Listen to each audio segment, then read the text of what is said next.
Meus irmãos, uma boa noite. Boa noite. Alberto está de volta. Vamos ficar de pé, meus irmãos. O boa noite dele é característico. Eu queria que você abrisse a sua Bíblia no Salmo de número 30. Consegue ler aí, Alberto? Sim, só aquele salmo aqui. Certo, eu queria que você lesse para mim o Salmo número 30, versos de 1 a 5.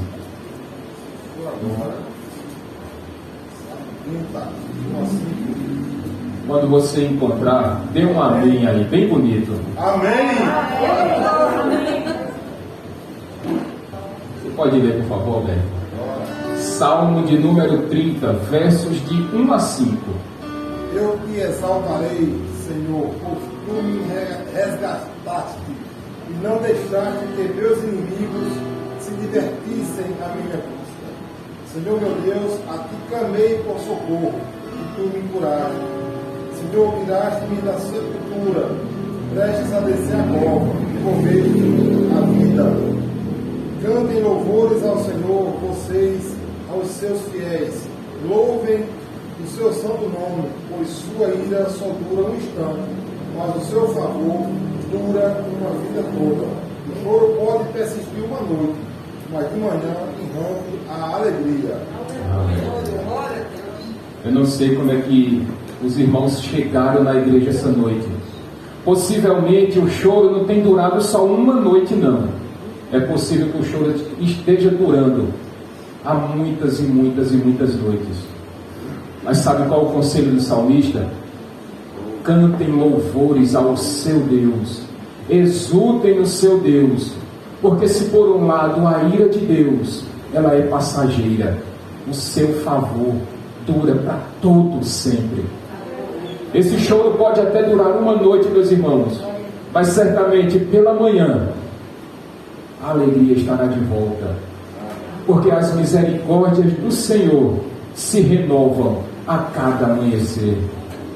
Pai querido e santo, obrigado por estarmos mais uma vez em tua casa, Senhor. Obrigado por cada um dos teus servos que se encontram aqui nessa noite. Obrigado, Deus, pelo privilégio de podermos sair de nossas casas para louvar e bendizer o teu santo nome e de entregar as nossas vidas como um sacrifício vivo e agradável, Senhor. Que o Senhor se alegre dos nossos louvores, porque todos eles saíram, Senhor, das tuas vontades, da tua vontade.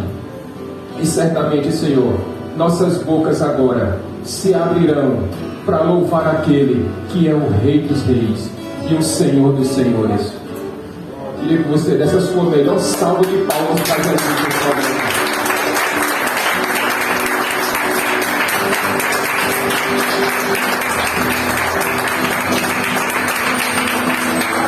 Aleluia.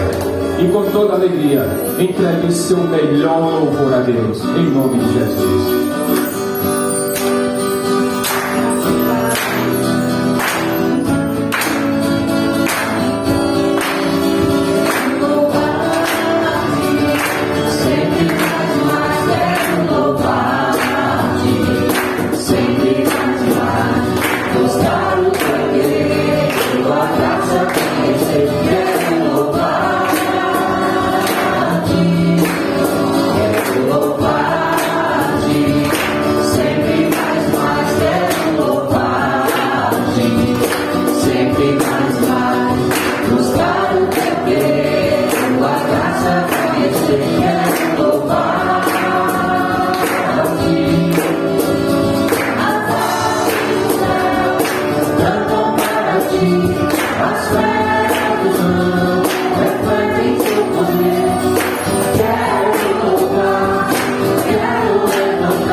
Diz as sagradas letras: todo ser que vive, louve o nome do Senhor.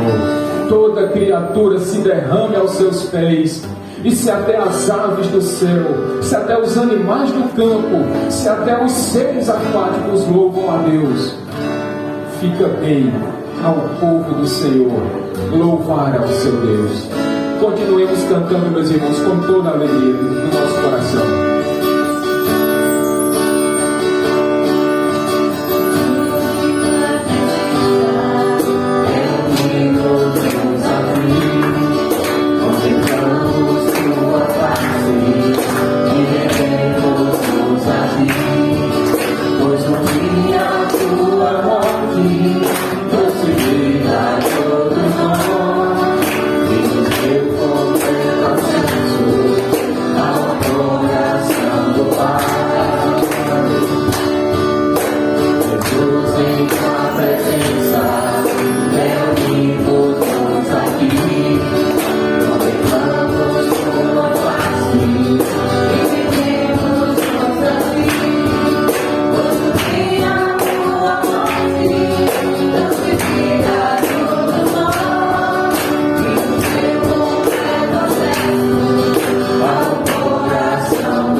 Naquela cruz do Calvário, a morte não conseguiu deter o nosso Senhor, aleluia, porque nele não havia pecado, e por causa disso, a morte não conseguiu detê-lo debaixo da terra, e com a morte de Cristo o véu foi rasgado de alto a baixo, e aquilo que nos separava de Deus, agora já não existe mais. Nós já não precisamos mais de intermediadores, porque agora nós temos aquele que é digno de toda honra, de toda glória, de todo louvor, Jesus Cristo, o Filho de Deus, que intercede por mim e por você, junto a Deus Pai Todo-Poderoso. Aleluia, aleluia. Quanto muito ser maravilhoso em sua vida, e Ele conselheiro da paz.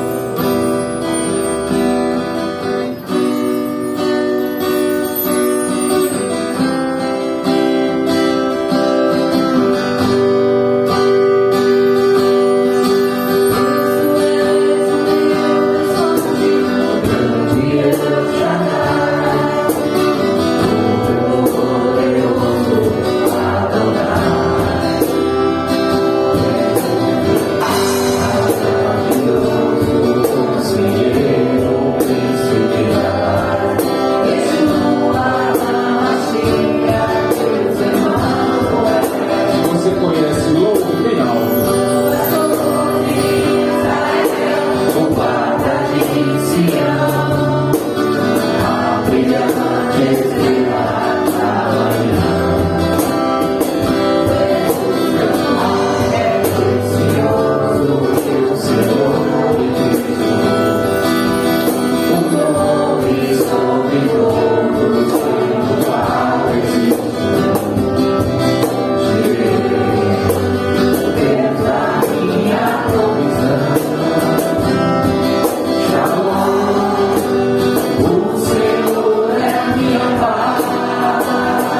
chama.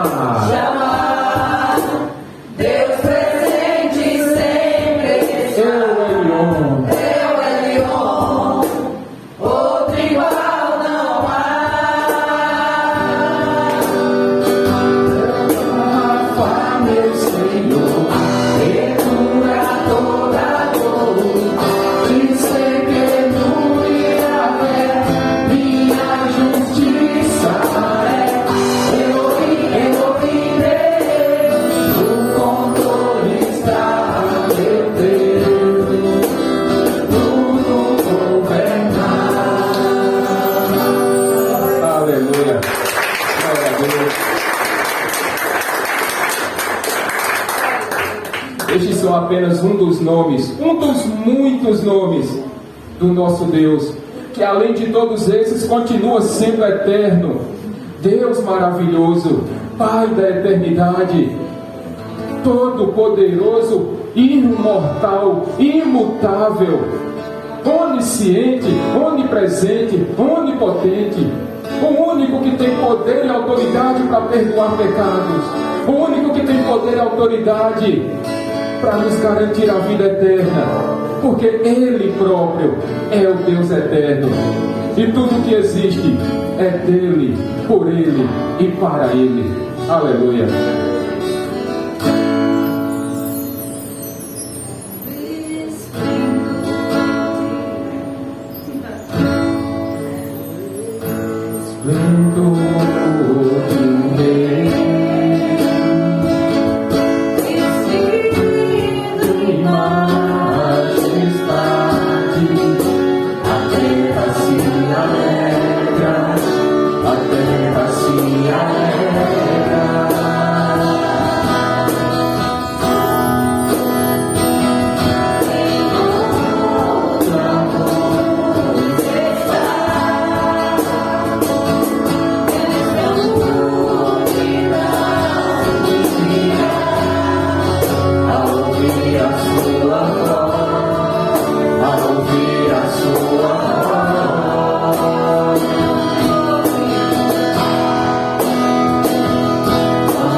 Aleluia.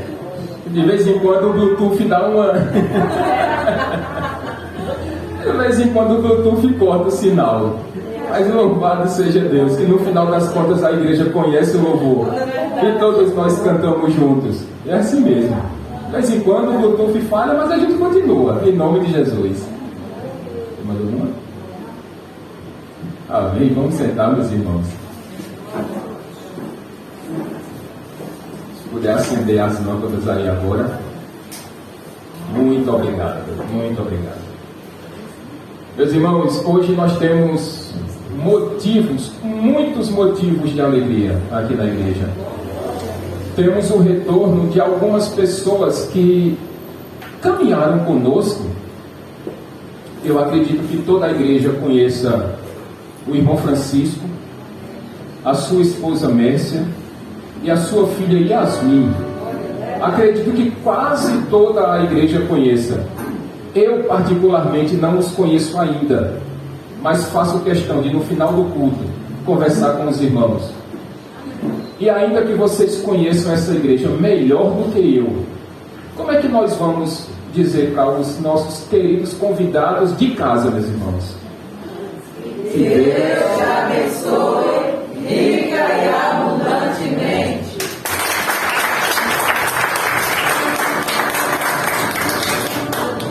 A casa é de vocês, vocês conhecem melhor do que eu.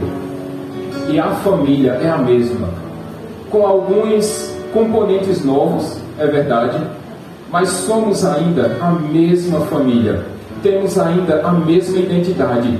E sabe o que é o melhor de tudo, irmão Francisco, irmã Mércia e Yasmin? O Deus é o mesmo. É o mesmo Espírito. É o mesmo Espírito que habita em nossos louvores e que habita em cada um de nós. Sintam-se muito à vontade. E eu espero que esse retorno seja definitivo em nome de Jesus. Além disso, a nossa irmã Aparecida resolveu aparecer, para nossa alegria, desculpando a redundância, mas a nossa irmã Aparecida resolveu aparecer. E é muito bom tê-la de volta, irmã Aparecida. Durante todos esses meses, nós sentimos muito a sua falta. E somente aquelas ligações, naqueles tempos, de vez em quando, meus irmãos, eu passava ali uns 30, 40 minutos conversando com a irmã Aparecida ao telefone. E assim a gente ia matando um pouco a saudade. Mas Deus é tão bom que ela já tomou a segunda dose da vacina, está completamente imunizada agora. E espero que agora nem vacina, nem coluna, nada mais atrapalhe ou dificulte a nossa comunhão. E além disso, este casal amado resolveu sair de lá, da nova cidade deles. Alberto e Helena estão de volta. Eu fiquei sabendo, irmão Francisco, que Alberto agora é o rei da galinha de capoeira, não é mais do pé seco não. Melhorou agora. Evoluiu. Antes era galinha do pé seco, agora é galinha de capoeira. Olha aí, rapaz. Melhorou agora. Agora irmã Helena come, em nome de Jesus. É muito bom, meus irmãos, é muito bom ver a família de Cristo se reunindo novamente. É muito bom ter os irmãos de volta. E louvado seja Deus que de agora em diante nada mais interfira em nossa comunhão. Dito isto, meus irmãos, ontem tivemos reunião dos Daniel. Aliás, reunião dos Daniels não por conta de algumas dificuldades, mas eu estava aqui na igreja ontem. E tivemos a reunião das mulheres. Acabou que eu participei da reunião das mulheres. Ah, que coisa boa. E aí, reunião de mulher, a gente conversa, e é bom que o tempo passou bem rapidinho. Ainda tinha a tapioca da irmã Dorinha. Oh, glória! Oh, coisa boa! Olha, Vitor, eu comi tapioca ontem. É um negócio bom? Hoje pela manhã tivemos escola dominical. E eu reforço o convite, meus irmãos. Venham participar da escola dominical. A gente tem boas conversas, bons debates, mas acima de tudo, nós temos o ensinamento da palavra de Deus. E muitas dúvidas são tiradas aqui pela manhã. Inclusive, irmão Francisco, irmã Mércia e Yasmin, sintam-se convidados para aparecer aqui também na escola bíblica dominical, domingo pela manhã. É uma bênção aqui. De vez em quando a gente concorda, a gente discorda, mas no final de tudo, o Espírito Santo nos convence. E a gente sai daqui entendendo que a vontade do Senhor é boa, perfeita e agradável para nós. Nós teremos os próximos dias aí, não sei se, acho que talvez a partir do mês que vem em diante, nós teremos aí batismo e temos Mateus e possivelmente nós teremos também Thomas participando do batismo. Então, meus irmãos, em dias como hoje, em momentos como esse que nós estamos vivendo, nós ainda temos jovens que querem entregar a vida a Cristo, que querem descer as águas, que reconhecem que já não fazem mais parte deste mundo. É uma bênção, meus irmãos. E precisamos estimular isso aos nossos jovens. E principalmente convidar mais pessoas que ainda não conhecem o Evangelho. Este Evangelho que tem o poder de salvar. Que tem o poder de salvar. Dito isto, meus queridos, vamos ofertar com toda a alegria. Alberto, você pode entregar os envelopes, por favor, meu irmão. Pai querido, mais uma vez te agradecemos pelo compromisso que o teu povo tem para com a tua obra e para com a tua casa, Pai. E que o Senhor possa nos abençoar nessa noite, em nome de Jesus. Amém. Amém.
Muito obrigado por cada dizimista e cada ofertante dessa igreja, Pai, desta casa de fé, desta casa de oração, que permanece firme, Senhor Deus, por causa dos valores que são trazidos à tua casa, pela fidelidade e pelo compromisso do teu povo.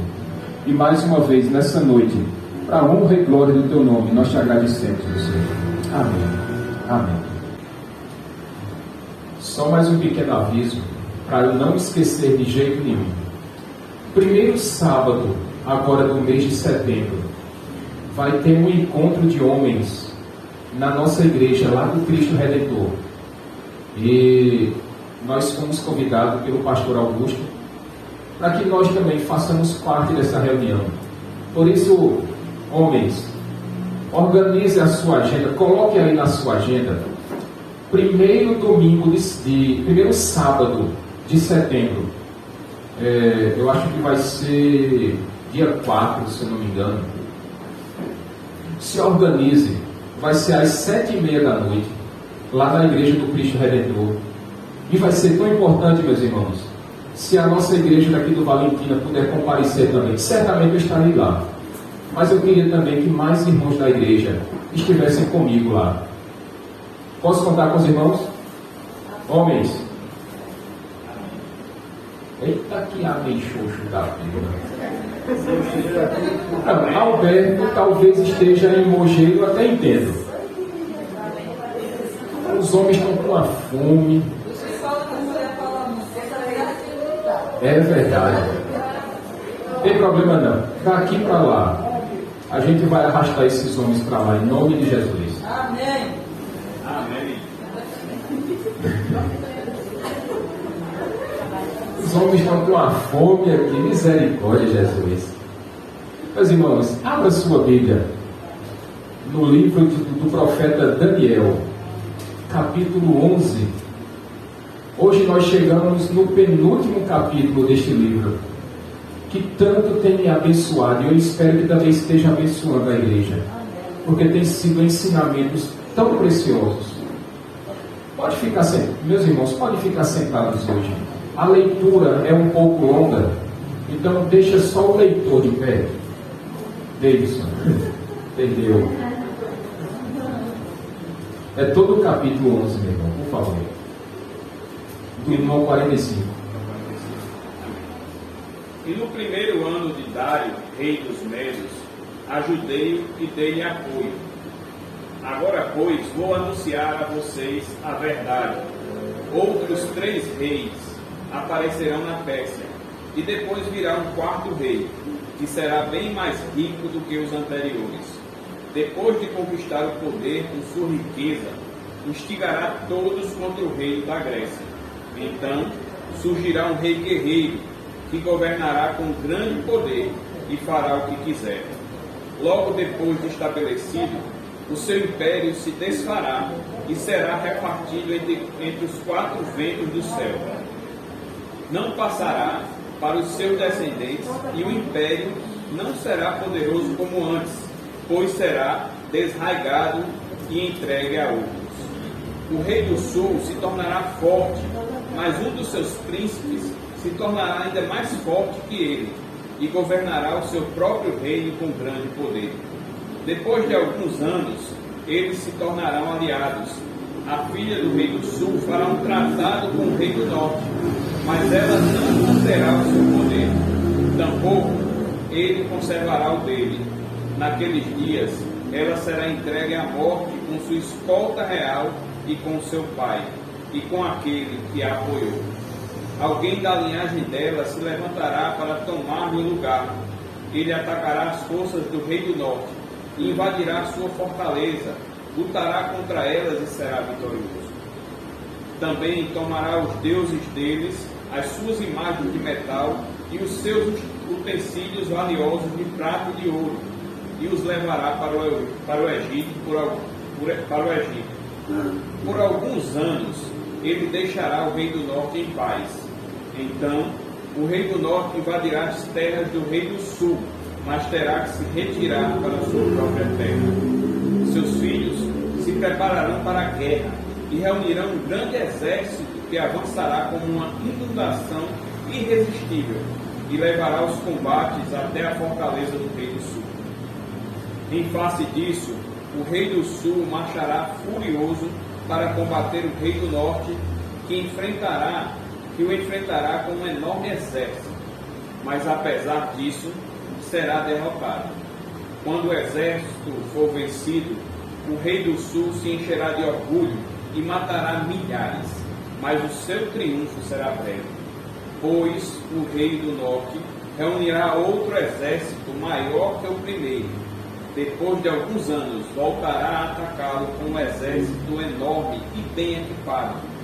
Naquela época, muitos se rebelarão contra o rei do sul, e os homens violentos do povo a que você pertence se revoltarão para cumprir esta visão, mas não terão sucesso. Então o rei do norte virá, construirá rampas de cerco e conquistará uma cidade fortificada. As forças do sul serão incapazes de resistir, mesmo as suas melhores tropas não terão forças para resistir. O invasor fará o que bem entender, ninguém conseguirá detê-lo. Ele se instalará na terra magnífica e terá poder para destruí-la. Virá com o poder de todo o seu reino e fará uma aliança com o rei do sul. Ele lhe dará uma filha em casamento, a fim de derrubar o reino, mas o seu plano não terá sucesso e em nada o ajudará. Então ele voltará a atenção para as regiões costeiras e se apossará de muitas delas, mas um comandante reagirá com arrogância à arrogância dele e lhe dará fim. Depois disso, ele se dirigirá para as fortalezas de sua própria terra, mas tropeçará e cairá para nunca mais aparecer. Seu sucessor enviará um cobrador de impostos para manter o esplendor real. Contudo, em poucos anos ele será destruído, sem necessidade de ira nem de combate. Ele será sucedido por um ser desprezível a quem não tinha sido dada a honra da realeza. Este invadirá o reino quando o povo se sentir seguro e se apoderará do reino por meio de intrigas. Então, um exército avassalador será arrasado diante dele. Tanto o exército como um príncipe da aliança serão destruídos. Depois de feito o acordo, ele agirá traiçoeiramente e com apenas um pequeno grupo chegará ao poder. Quando as províncias mais ricas se sentirem seguras, ele as invadirá e realizará o que nem seus pais, nem seus antepassados conseguiram. Distribuirá despojos, saques e riquezas entre seus seguidores. Ele tramará a tomada de fortalezas, mas só por algum tempo. Com um grande exército, juntará suas forças e a sua coragem contra o rei do sul. O rei do sul guerreará, mobilizando um exército grande e poderoso, mas não conseguirá resistir por causa dos golpes tramados contra ele. Mesmo os que estiveram sendo alimentados pelo rei tentarão destruí-lo.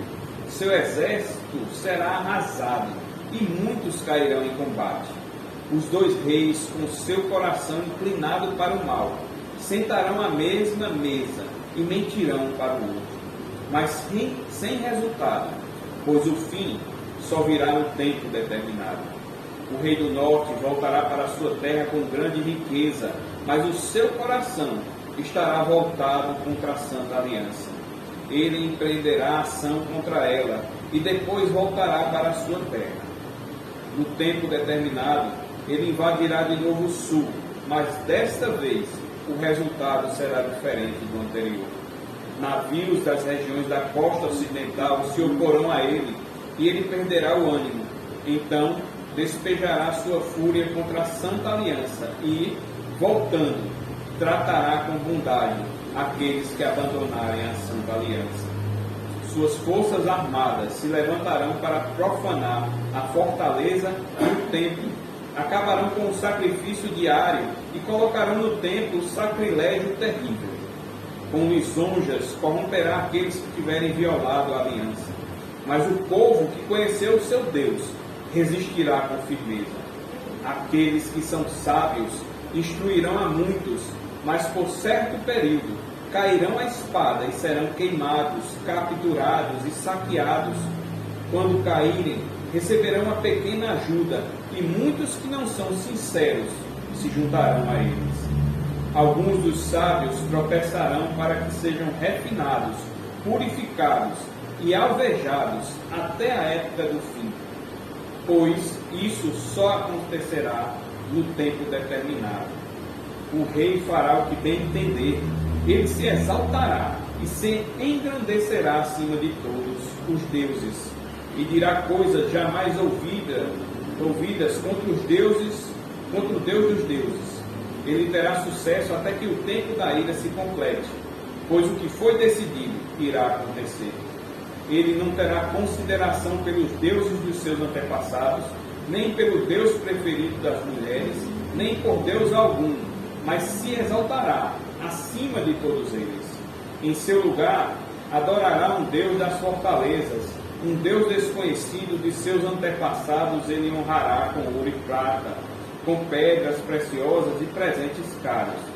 Atacará as fortalezas mais poderosas com a ajuda de um Deus estrangeiro, e dará grande honra àqueles que o reconhecem. Ele os fará governantes sobre muitos e distribuirá a terra, mas a um preço elevado. No tempo do fim, o rei do sul se envolverá em combate, e o rei do norte o atacará com carros e cavaleiros e uma grande frota de navios. Ele invadirá muitos países e avançará por eles com uma inundação. Também invadirá a terra magnífica. Muitos países cairão, mas Edom, Moabe e os líderes de Amon ficarão livres da sua mão. Ele estenderá o seu poder sobre muitos países.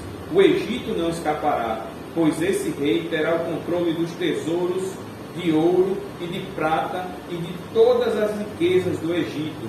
Os líbios e os núbios a ele se submeterão, mas informações provenientes do leste e do norte o deixarão alarmado e irado partirá para destruir e aniquilar muito povo. Armará suas tendas reais entre os mares, no belo e santo monte. No entanto, ele chegará ao seu fim e ninguém o socorrerá. Aleluia. Obrigado mais uma vez pela leitura da Tua Palavra, Deus. E que Teu Santo Espírito nos capacite nessa noite para termos o entendimento, Pai, para poder assimilarmos esse texto que é tão difícil. O Senhor possa nos ajudar mais uma vez nessa noite, em nome de Jesus. Amém. Amém. Olha, Elisângela, pode baixar só um pouquinho aqui, por favor. Vou diminuir um pouquinho o grave dele.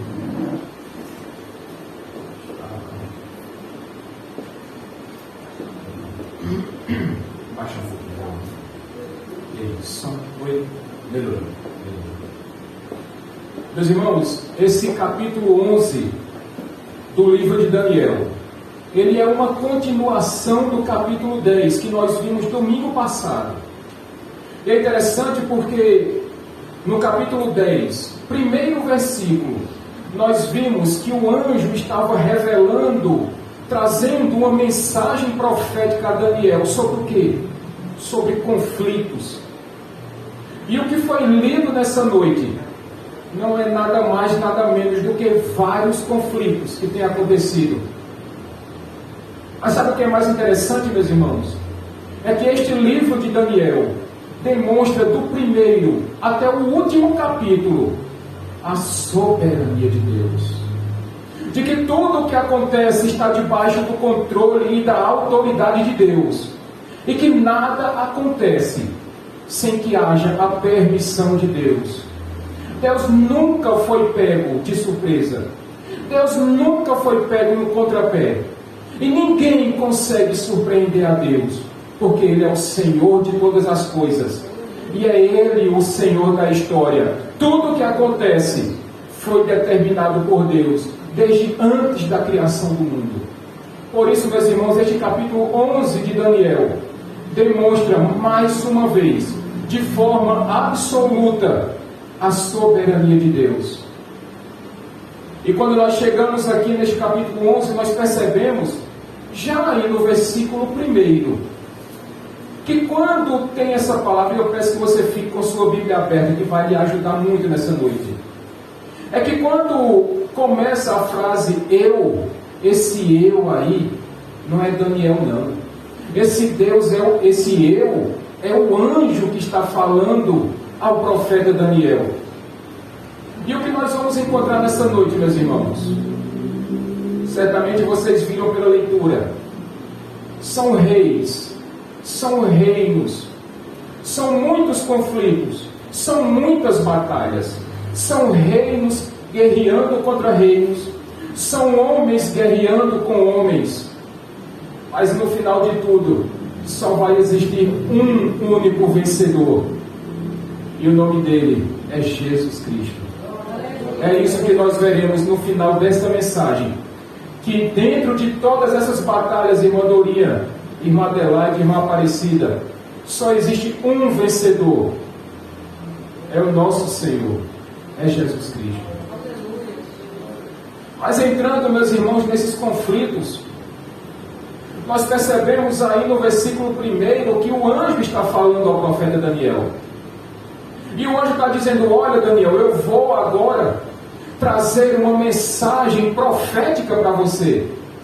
E é muito interessante, meus irmãos, essa mensagem profética que o anjo traz a Daniel, porque tem tudo a ver com a nossa vida, ainda hoje.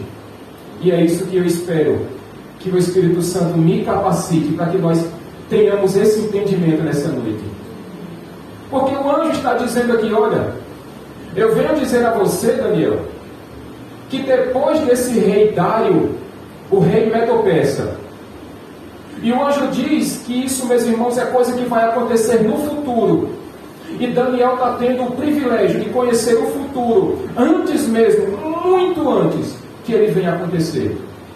E o anjo está dizendo a ele, a Daniel: olha, depois do rei Dário, se levantarão 3 reis.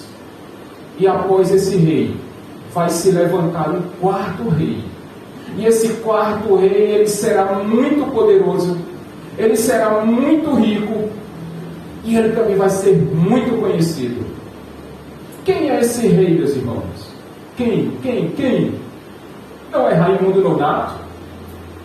Mas o nome desse rei é o rei Xerxes.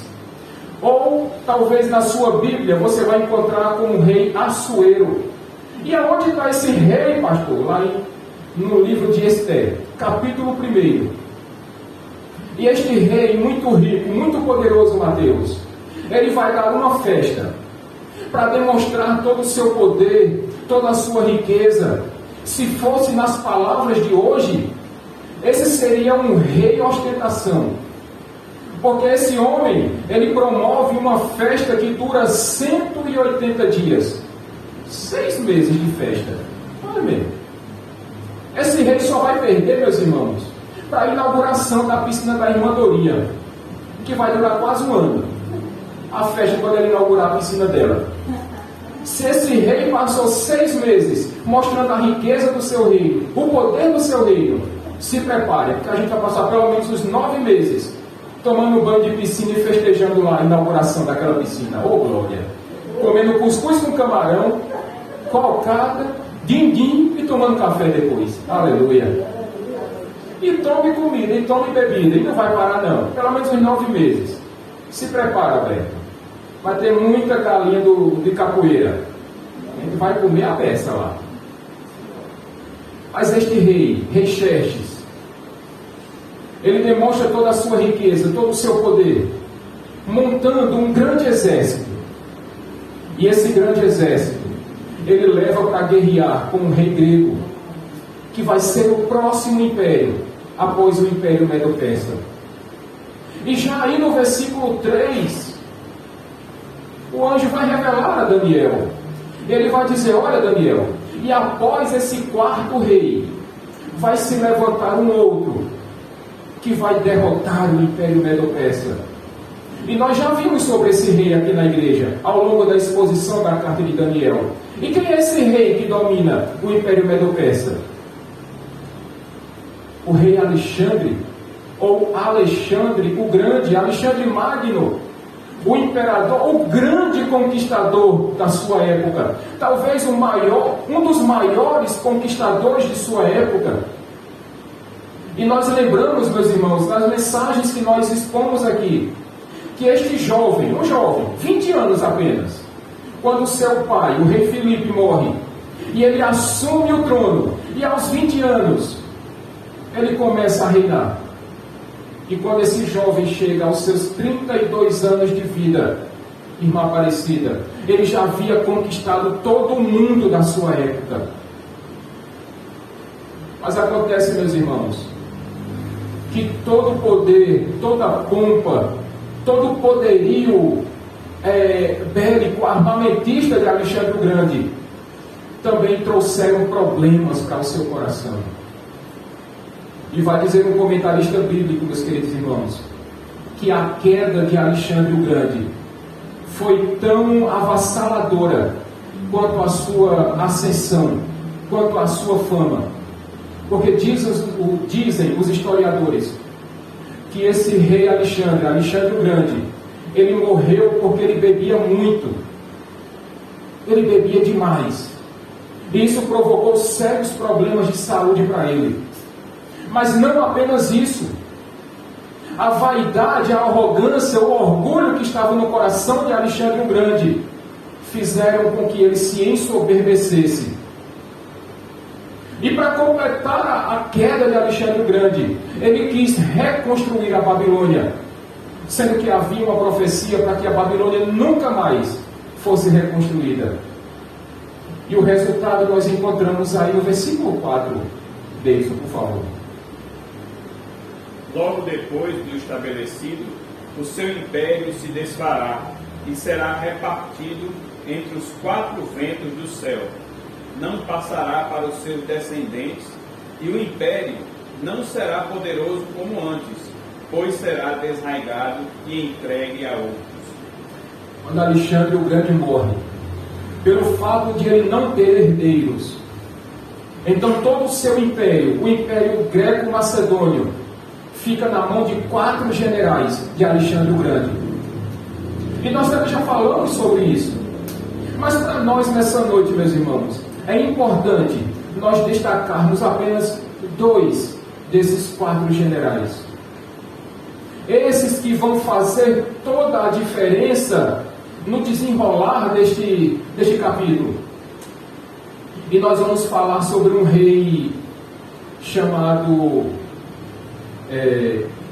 Antíoco, ou pelo menos nós vamos falar sobre um general, ou sobre um povo chamado ali dos Seleucidas, e nós vamos falar também sobre os Ptolomeus. E os Seleucidas, quem era, pastor? Era o que aí na Bíblia, na sua Bíblia vai ter Reino do Norte, a Síria, e vai ter lá os Ptolomeus, que fazem parte do Reino do Sul, ou seja, do Egito. Então, quando eu falar do Reino do Norte, eu vou estar falando de quem, meus irmãos? Do Reino da Síria. E quando eu falar do Reino do Sul, eu vou estar falando do Egito. Então, aí a gente não confunde mais.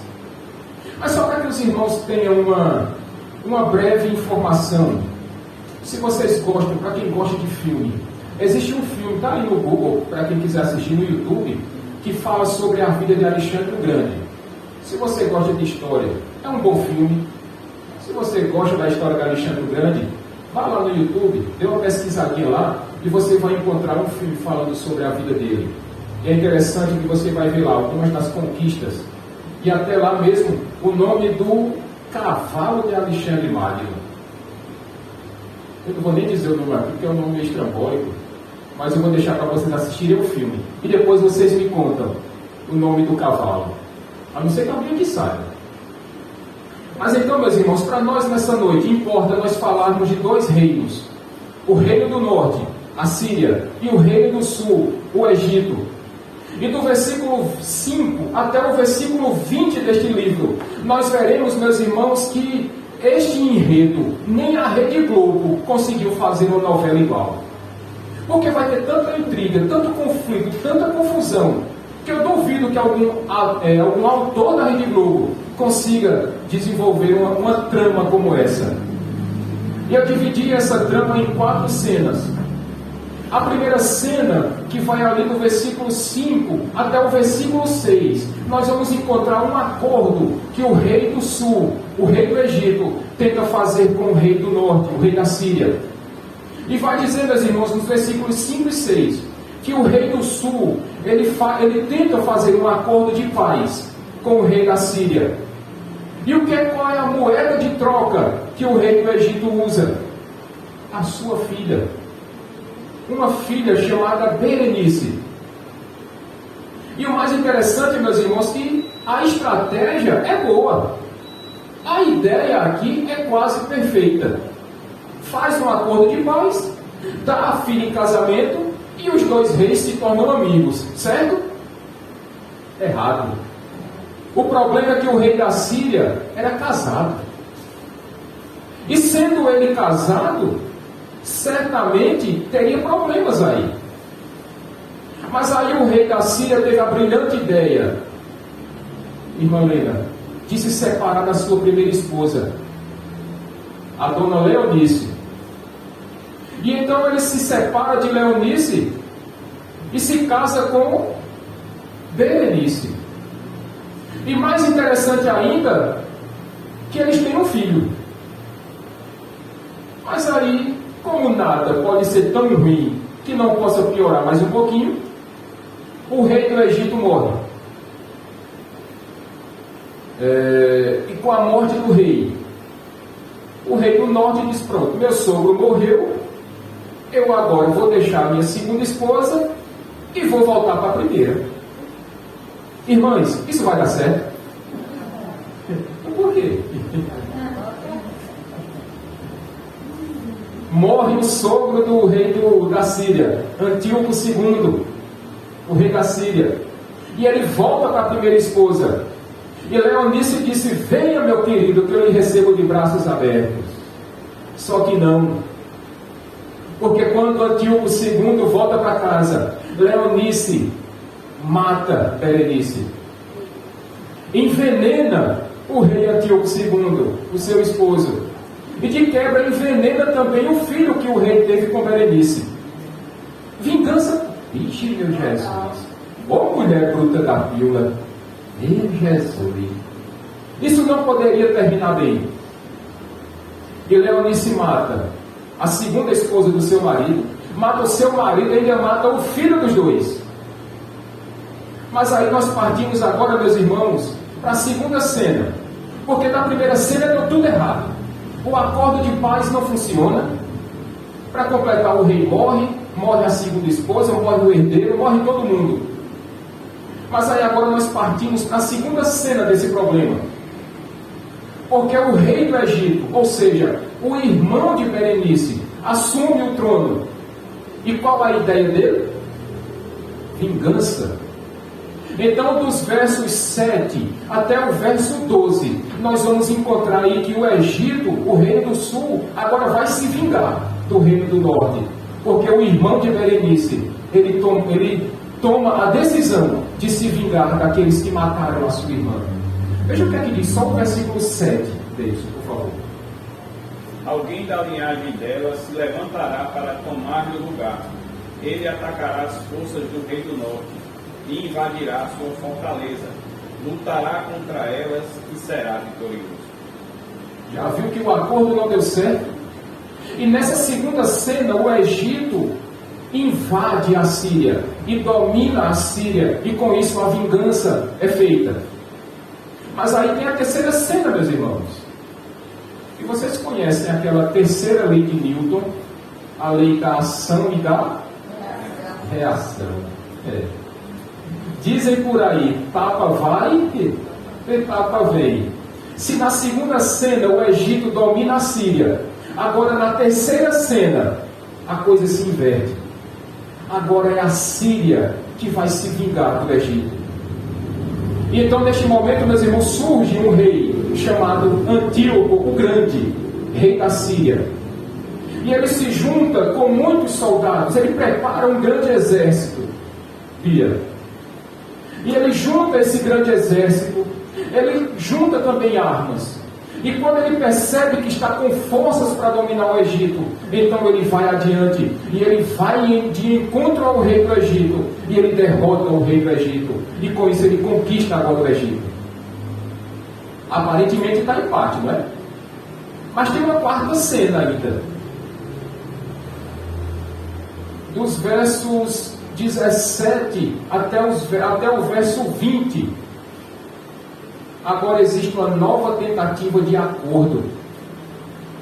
Se lá no começo foi o rei do Egito que deu a filha em casamento ao rei do norte, agora é o contrário.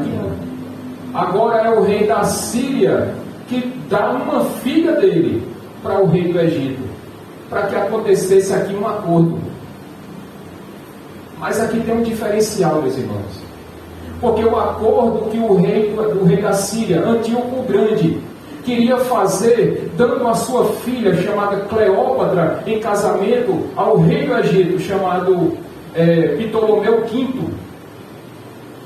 Ele não queria harmonia, ele não queria tranquilidade. Mas usando as palavras de hoje, o rei Antíoco o Grande, o rei da Síria, queria dar um golpe no Egito. E é por isso que ele deu a sua filha Cleópatra I, essa daqui. E o rei da Síria pensando, se eu não conquisto pela força do braço, agora eu vou conquistar o Egito pela força do beijo. E é por isso que ele manda a sua filha. Acontece que quando Cleópatra conhece agora o seu marido, ao invés de ela ajudar o seu pai, ela se apaixona pelo camarada. Resultado, o rei da Síria perdeu a filha, porque ela gostou lá do rei do Egito. Perdeu a batalha, perdeu a vontade de viver, perdeu tudo. Foi derrotado sem guerrear. E o que vai acontecer, meus irmãos, daqui em diante, é muito importante para nós, para a nossa história. Por quê? Porque após a morte deste homem chamado Antíoco o Grande, que também é chamado de o Irresistível, com a morte dele se levanta um herdeiro no trono da Síria, chamado Seleuco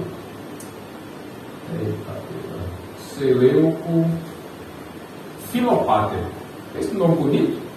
Para caramba, botar no nome do filho quando ele nascer. Seleuco Filopater. Esse nome bonito. E então esse homem assume o trono no lugar de Antíoco o Grande, o que deu lá a filha dele. E quando ele assume o trono, ele teve a brilhante ideia, meus irmãos, de mandar um cobrador de impostos para que fosse lá em Jerusalém e saqueasse os tesouros do templo de Deus. Mas acontece, meus irmãos, que o que acontece com esse rei é algo fenomenal. Porque esse cobrador de impostos, ele não apenas, Alberto, ele não vai a Jerusalém, como ele não cobra os impostos de Jerusalém, e ele acaba cobrando a vida do próprio rei. Porque dizem os historiadores que esse cobrador de impostos aqui, ele envenena o rei Seleuco Filopater. E ele morre sem que haja nenhuma briga, sem que haja nenhuma batalha e sem que haja um arremesso de uma pedra sequer. Veja se não é isso que diz aí no versículo 20 desse.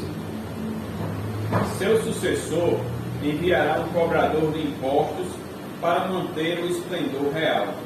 Contudo, em poucos anos, ele será destruído, sem necessidade de ira nem de combate. Sabe o que mais me encanta aqui, meus irmãos? É que tudo isso que vai acontecer ainda, o anjo já está revelando ao profeta Daniel. É como se o anjo estivesse dando um espólio, ou spoiler, de um filme que ainda nem aconteceu. E somente Daniel é conhecedor do final, de tudo que vai acontecer. Porque a Daniel está sendo revelado o futuro. Mas aí, meus irmãos, depois desse rei, deste homem chamado Seleuco Filopater, dos versículos 21 até o versículo 35, vai surgir agora um homem na história, que eu já falei dele aqui na igreja. E o que a Bíblia fala sobre ele, meus irmãos, não é nada bom. O nome deste homem que vai surgir agora, deste novo rei, ele é chamado de Antíoco Epifânio. Lembram dele? A maior caricatura do anticristo que a Bíblia revela. E esse homem, ele não era da linhagem real. Ele não tinha autoridade, ele não tinha autonomia para se assentar ao trono. Mas de alguma forma ele chegou, ele se sentou lá, irmão Francisco, e tomou conta do reino. Mas acontece que esse homem chamado Antíoco Epifânio, e é interessante, meu irmão, porque Antíoco Epifânio significa o ilustre. Mas aí o povo que não gostava dele mudou um pouquinho o sobrenome e ao invés de chamar de Antíoco Epifânio, Bia, chama de Antíoco Epimanes, ou Antíoco o Louco.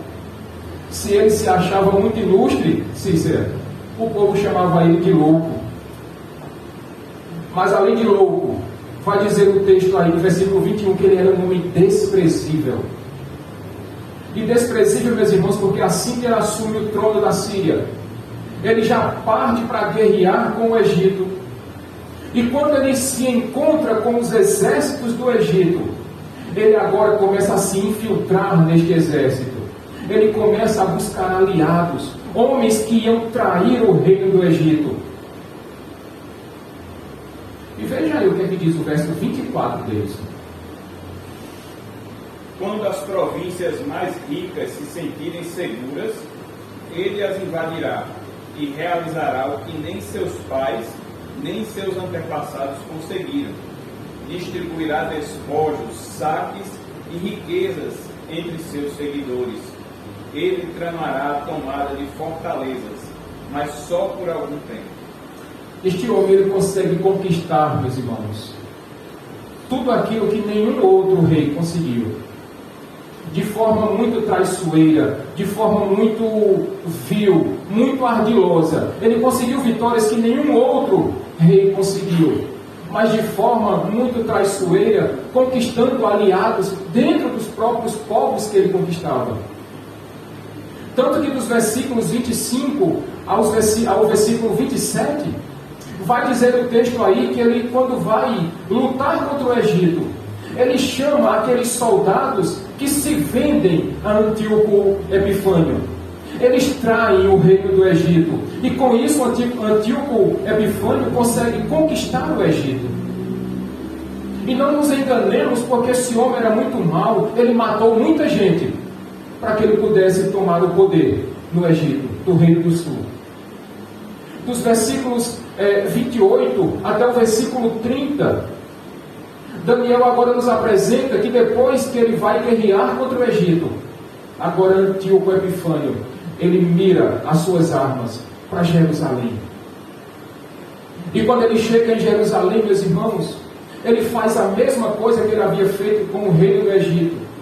Ele se infiltra no meio do exército do povo judeu. E lá ele encontra aqueles judeus, que eram judeus apenas aqui, apenas no falar, mas aqui estavam longe do seu Deus. E foi por causa disso que Antíoco Epifânio conseguiu invadir também Jerusalém, conseguiu dominar por um tempo e matar muitos judeus, porque ele conseguiu aliciar pessoas, judeus que estavam longe do seu Deus. E Daniel vai dizer aí que esses homens são os que abandonaram a Santa Aliança. Sabe por que é que nós dizemos que esse homem é a maior caricatura do anticristo, meus irmãos? Porque quando o principal anticristo, aquele que vai vir antes de Cristo, antes do fim dos tempos vier, ele vai fazer da mesma forma.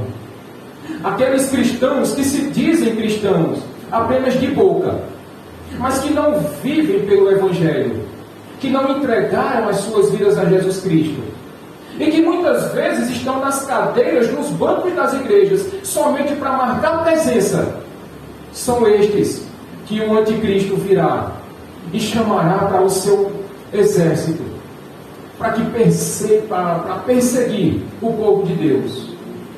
E eu pergunto a você nessa noite, quando esse anticristo vier, você vai ser daqueles cristãos que são verdadeiramente cristãos, que foram selados pelo Espírito Santo? Ou será que o anticristo vai encontrar também você sendo um daqueles cristãos apenas que são de boca, mas que não vivem pelo Evangelho de Jesus Cristo? É uma pergunta para nós pensarmos e refletirmos nessa noite, meus irmãos.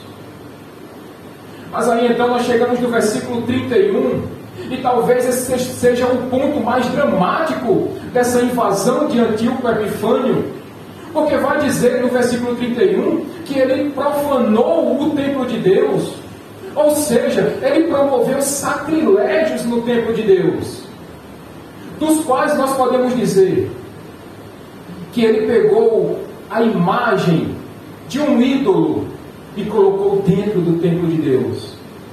Ele colocou lá a imagem do ídolo Júpiter, porque Antíoco Epifânio era um adorador de Júpiter. E ao invés de os judeus adorarem o seu Deus no templo de Deus, eles estavam adorando agora, ou sendo obrigados a adorar, o Deus Júpiter, um Deus grego. Mas não apenas isso, meus irmãos, esse Antíoco Epifânio, ele sacrificou um porco dentro do templo de Deus. E isso era um sacrilégio para um judeu, porque judeus não comiam carne de porco. E se não fosse o suficiente esse homem sacrificar um porco, ele aspergiu, ou ele sacudiu o sangue do porco nas paredes do templo. E achando pouco, ele ainda jogou as fezes do porco nas paredes do templo.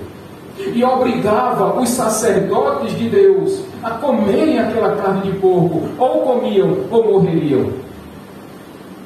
Antíoco Epifânio, ele profana o templo de Deus, ele promove um verdadeiro sacrilégio dentro da casa de Deus. E vai dizer a primeira parte do versículo 32, que aqueles que abandonaram a santa aliança de Deus, esses foram honrados por Antíoco Epifânio. Aqueles traidores, os judeus traidores, foram honrados por Antíoco Epifânio, pela caricatura do anticristo. Mas com toda a maldade deste rei, meus irmãos, Se por um lado ele honrava aqueles traidores, por outro, ele perseguia aqueles que eram firmes à aliança de Deus. Verso 32 ainda vai dizer: mas aqueles que conheciam a Deus permaneceram firmes. E quando o anticristo vier, meus irmãos, ele encontrará muitos que se aliarão a ele.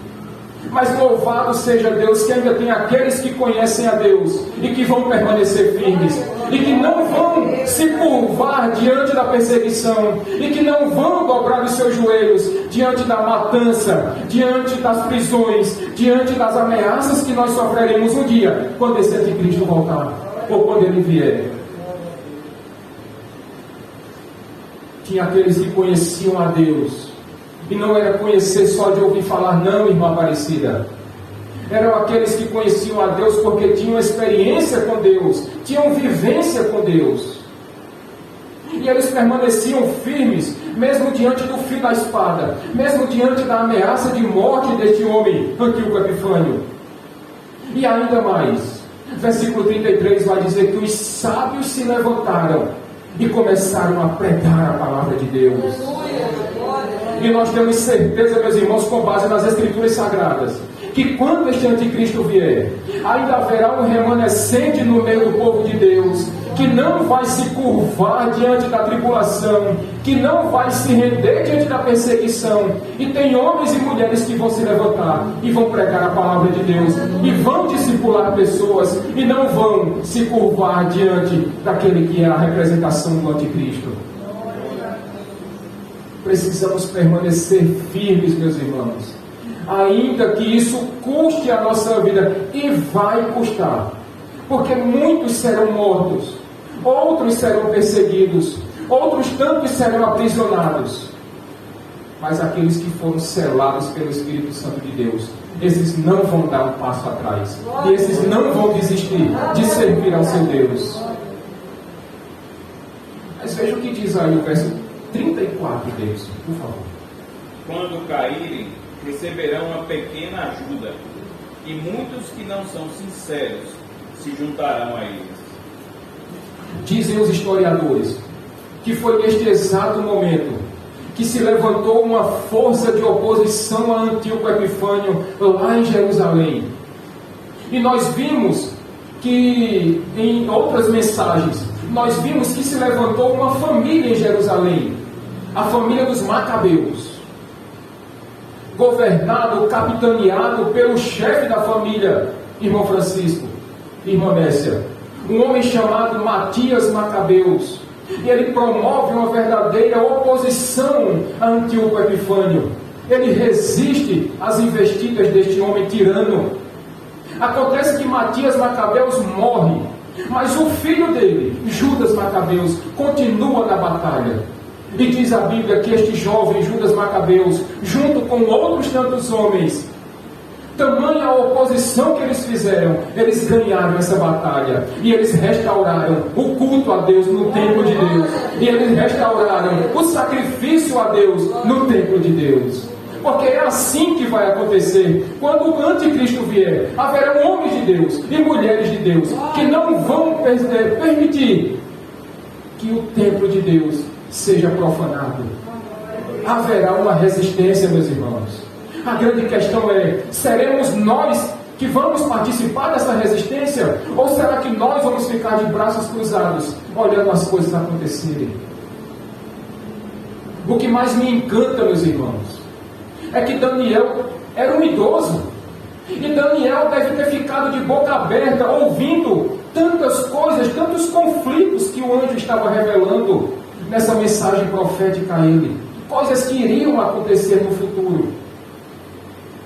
Mas aí, meus irmãos, chegando no final dessa mensagem, nos encaminhando para o final dessa mensagem, dos versos 36 ao 45, nós encontramos aqui a presença de um homem que não é Antíoco Epifânio, mas agora, conforme os teólogos dizem e confirmam, a figura deste homem, a partir do versículo 33, que surge na história, ele é um rei diabólico. ele é a representação daquele que será o anticristo escatológico. Aquele que virá nos últimos dias, irmã Adelaide, para perseguir o povo de Deus. E vai ser necessário, porque vai faltar pouco tempo para a vinda do Senhor Jesus. Mas como é que nós saberemos que está se aproximando esse fim? Porque haverá uma grande apostasia. E quando vier a apostasia, então surgirá este anticristo. Então, meus irmãos, nos preparemos, porque a chegada de Cristo será uma chegada iminente. E faltará pouco tempo, meus irmãos. Veja o que é que diz no verso 36, Deus, por favor. O rei fará o que bem entender. Ele se exaltará e se engrandecerá acima de todos os deuses, e dirá coisas jamais ouvidas contra o Deus dos deuses. Ele terá sucesso até que o tempo da ira se complete, pois o que foi decidido irá acontecer. Este homem, além de malvado, além de perverso, mas ele também é um homem insolente, porque ele difamará o nome de Deus, ele falará blasfêmias contra o nome de Deus. E é por isso que quando nós vimos lá na exposição da carta de Paulo aos Tessalonicenses, lá em 2 Tessalonicenses capítulo 2, Paulo vai dizer que este é chamado o homem da iniquidade, e ele vai se opor, ele se oporá a tudo aquilo que se chama Deus, e ele vai tentar entrar no tabernáculo, no templo de Deus, e tentará ser adorado como sendo o próprio Deus. Um homem insolente, um homem que vai difamar o nome de Deus, que vai tentar tomar a glória de Deus para si. E infelizmente, meus irmãos, muitos serão dessa forma. Mas além de insolente, esse homem também, ele era um adorador de si próprio. Veja o que diz aí o verso 38, Deus. Em seu lugar adorará um Deus das fortalezas, um Deus desconhecido de seus antepassados. Ele honrará com ouro e prata, com pedras preciosas e presentes caros. Ele será um adorador de si próprio. E ele vai se confiar na sua própria força. E ele fará questão, e ele obrigará todos os povos do mundo a o adorarem. E meus queridos irmãos, me deixem informá-los que todo o mundo vai adorá-lo. Todo mundo, vírgula. Porque aqueles que foram remidos pelo sangue do Cordeiro, aqueles que foram pagos pelo sangue derramado na cruz do Calvário, esses não vão se curvar, esses não vão se dobrar. E todos aqueles que têm a marca de Deus em si, esses não vão ser tocados por esse anticristo. E esses não vão se prostrar diante dele. Dos versos 40 até o verso 44, nós vamos encontrar muitas batalhas vencidas, muitas perseguições promovidas por esse anticristo e muitas derrotas promovidas ao povo de Deus. Mas tem um versículo em especial aí, meus irmãos, o versículo 41, que o anjo fala a Daniel que o povo de Edom, o povo de Moabe e o povo de Amon serão adoradores desse anticristo. E meus irmãos, essa figura talvez chame a sua atenção, porque a essa altura do campeonato, o povo de Edom, de Moabe e de Amon já não existem mais.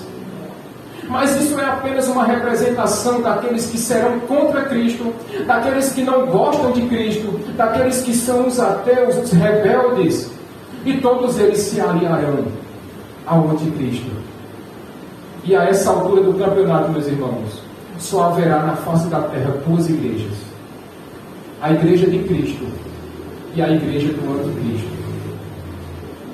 Haverá a igreja daqueles que adorarão ao Senhor Jesus Cristo, e haverá uma igreja que adorará a representação satânica de um homem, esse anticristo. É aqueles que vão se curvar a Cristo somente, mesmo que isso lhe custe a vida. E tem aqueles que vão trair o Senhor Jesus Cristo e vão se aliar ao anticristo. E mais uma vez eu pergunto, e quando esse dia acontecer, se você estiver aqui na terra, em qual dessas duas igrejas você estará? Porque não existe meio termo aqui. Ou é um ou é outro. De que lado você vai estar? Do lado de Cristo ou do lado do anticristo? É uma pergunta para a gente sair daqui da igreja hoje pensativos, meus irmãos. Mas o que mais nos importa, meus queridos, é o que está descrito no versículo 45, na parte B, Deus. No entanto, ele chegará ao seu fim e ninguém o socorrerá. Haverá um dia, e quando o Senhor Jesus Cristo descer, com toda a sua glória e majestade, acompanhado do seu exército celestial, diz a Bíblia que esse anticristo ele sucumbirá diante da presença gloriosa de Jesus Cristo. Diz a Bíblia Sagrada que não serão tribunais humanos. Diz a Bíblia Sagrada que não serão exércitos humanos. Diz as Sagradas Letras que não serão armas humanas.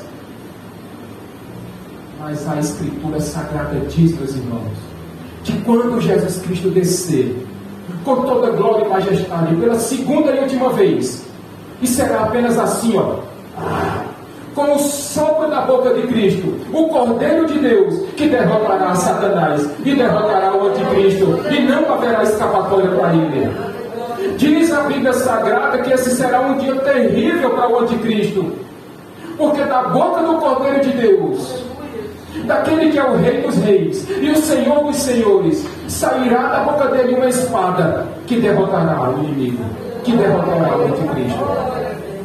E nesse dia nós reinaremos com o nosso Senhor para todo sempre, e o inimigo já está derrotado em nome de Jesus. Diante de toda essa mensagem profética, meus irmãos, e nunca mais nós vamos olhar para este capítulo da mesma forma como nós lemos hoje, porque nós sabemos que isso ainda não aconteceu, pelo menos para Daniel, porque para nós isso já aconteceu.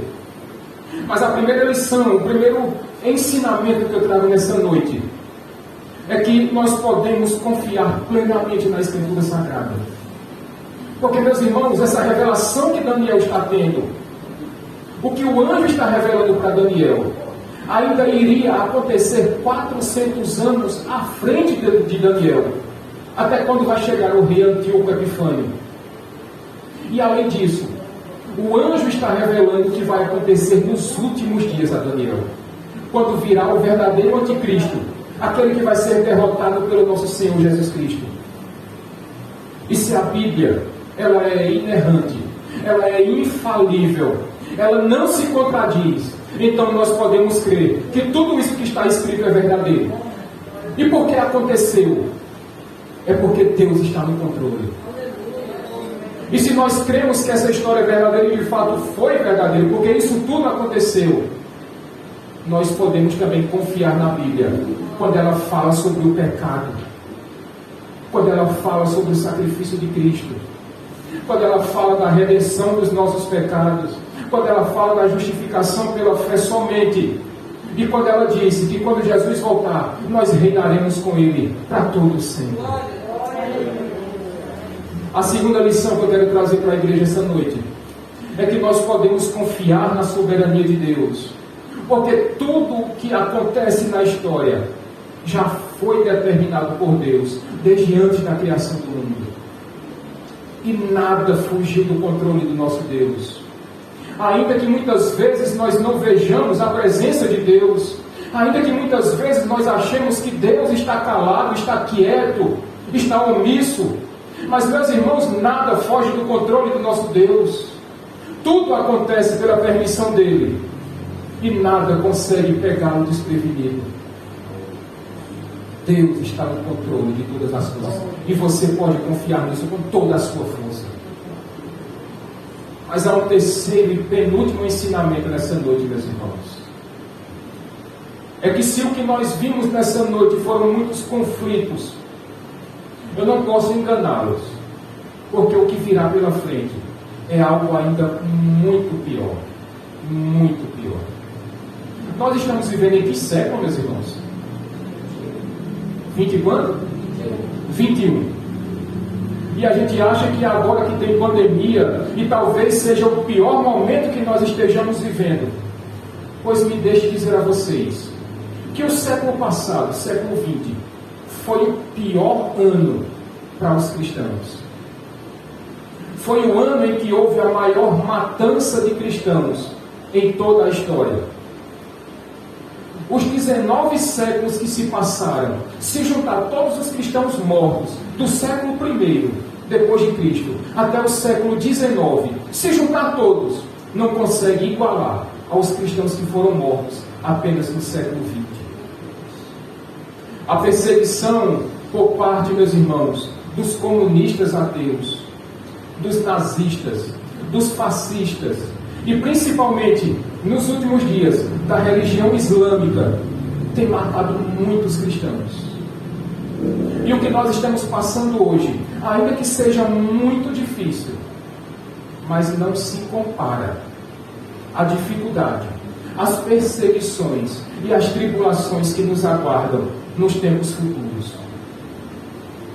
Mas não é para nos atemorizar, muito pelo contrário. Nós temos um consolo ainda nessa história, porque mais uma vez eu afirmo a vocês que Deus está no controle de todas as coisas.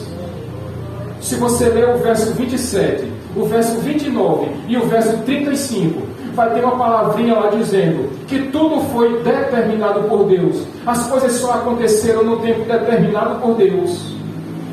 Os homens se levantaram no tempo determinado por Deus. Reinos se levantaram e reinos caíram por causa da vontade de Deus. Nada fugiu do controle dele. E nada, meus irmãos, vai acontecer sem que Deus esteja no controle de todas as coisas. E finalmente, meus irmãos, uma última lição para nós nessa noite. É que mesmo com todas as perseguições, mesmo com todas as tribulações que nós estamos enfrentando, nada e nem ninguém vai impedir que o povo de Deus tenha comunhão com o seu Deus. Reinos podem se levantar, reinos podem nos afastar, reinos anticristos vão se levantar, mas ninguém é capaz de separar o povo de Deus do seu Deus. Ninguém vai conseguir separar a igreja do seu Deus. Ninguém vai impedir que o povo de Deus tenha comunhão com o seu Deus e que sirva o seu Deus. Lembrem do exemplo de Paulo e Silas, quando estavam presos lá naquela cadeia. As correntes prendiam as mãos de Paulo. As correntes prendiam os pés de Paulo. Os açoites que foram dados em suas costas, as chicotadas que foram dadas em Paulo, as humilhações que Paulo passou, as portas da cadeia fechada, nada disso foi suficiente para impedir que Paulo orasse e o seu louvor subisse ao trono de Deus. Podem fechar as portas da igreja, podem rasgar as nossas Bíblias, podem impedir que nós nos reunamos publicamente, mas ninguém vai conseguir impedir que nós, a Igreja de Cristo, louvemos a Deus, ainda que separados, mas ainda que escondidos, nós louvaremos a Deus. Ninguém pode separar o povo de Deus do seu Deus, e ninguém vai impedir que nós sirvamos ao nosso Deus e que nós tenhamos comunhão com o nosso Deus. O inimigo já foi derrotado. É questão de tempo. Quando Cristo vier, tudo será resolvido.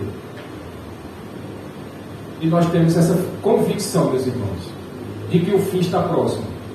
Mas o nosso Redentor vive. Porque Ele vai triunfar. Porque Ele é o Senhor da história. Amém, meus irmãos? Vamos ficar de pé.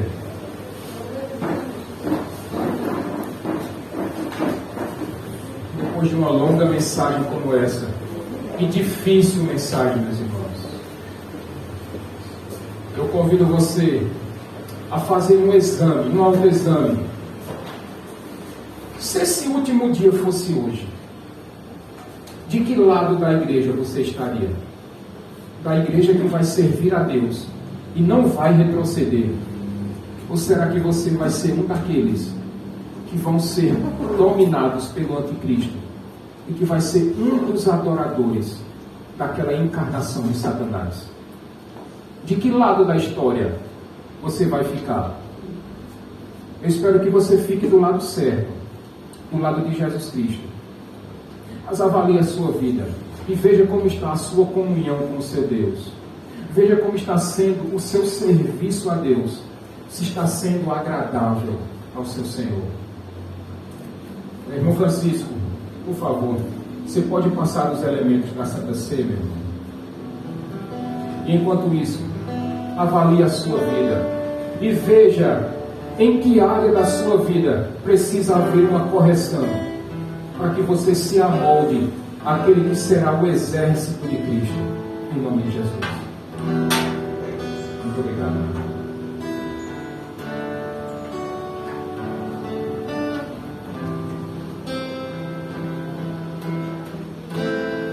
Deus, nós consagramos esses elementos a Ti, Pai, e que o Senhor nos abençoe nessa noite mais uma vez, em nome de Jesus.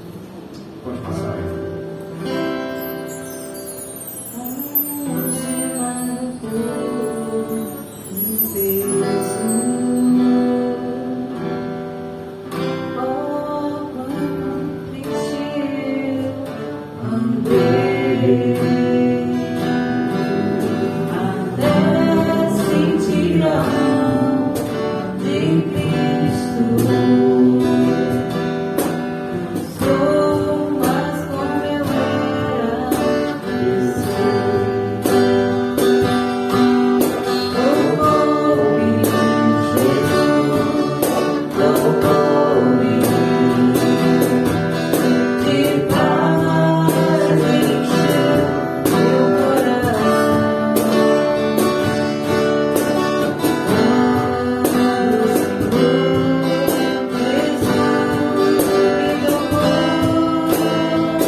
Certamente nós trazemos à nossa memória que aquele que é o nosso resgatador, aquele que é o nosso redentor, aquele que é o autor e consumador da nossa fé, Cristo Jesus, Ele precisou se sacrificar por mim e por você, para que os nossos pecados fossem perdoados, para que o véu do tempo fosse rasgado de alto a baixo, e que para mais uma vez nós fôssemos reconciliados com Deus Pai. Mas o preço que Ele pagou foi um preço muito alto. Ele pagou com a sua própria vida, para que hoje nós tenhamos vida, e vida em abundância. Foi necessário que o Cordeiro de Deus entregasse a sua vida por nós, para que hoje nós celebrássemos a ressurreição dele. Comamos todos.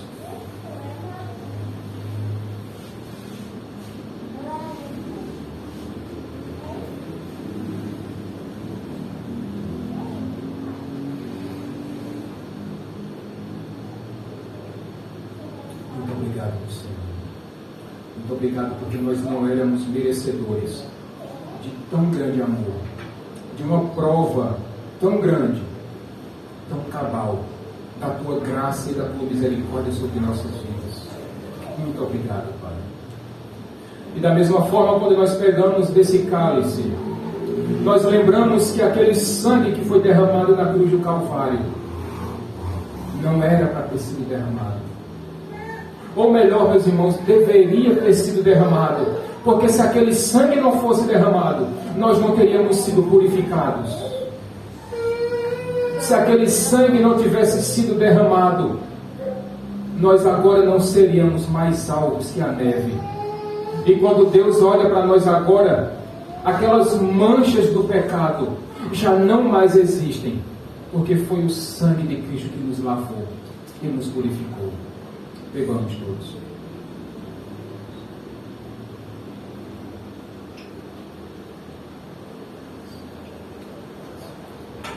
Obrigado, Deus. Obrigado, Pai, pelo privilégio de poder estarmos aqui na Tua casa, em Tua presença, Senhor, para mais uma vez reafirmarmos que somos Teus filhos, Senhor, que somos Teus servos, e que seja feita a Tua vontade em nossas vidas. Muito obrigado pela mensagem de hoje, Pai. Obrigado pelo culto. Que o Senhor possa nos levar para casa em paz nessa noite, Pai. Que o Senhor nos dê uma noite de sono revigorante. E que quinta-feira, Pai Santo, o Senhor possa nos trazer de volta à Tua casa, para nós participarmos da comunhão dos santos e aprendermos mais de Ti, Senhor. Muito obrigado. E que o amor de Deus Pai, que a graça de nosso Senhor Jesus Cristo e as consolações, misericórdias do Espírito Santo seja sobre a sua vida, ontem, hoje e para todos sempre. Deus os abençoe, meus irmãos. E eu aguardo vocês quinta-feira, em nome de Jesus.